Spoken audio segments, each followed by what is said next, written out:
I have here in my hand the Ninja Blast portable blender, and it's cordless.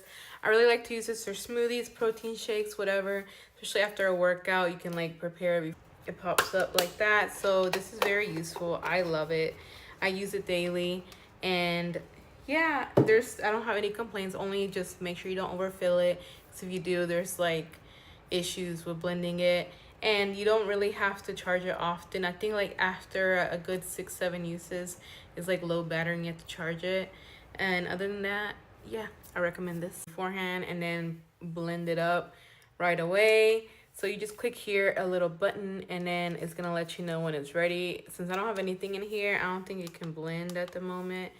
But usually, even with a little bit of ice, it still blends. If you put too much, you have to shake it a bit, or it gets like stuck. And to charge it, it has like a little thing to charge here. And to just take this off, this glass thing off, you can just, there's like little arrows here to line up, and you just unscrew it and it comes apart. And you can put this in a dishwasher. It's dishwasher safe. This, not this, you have to like wash by hand.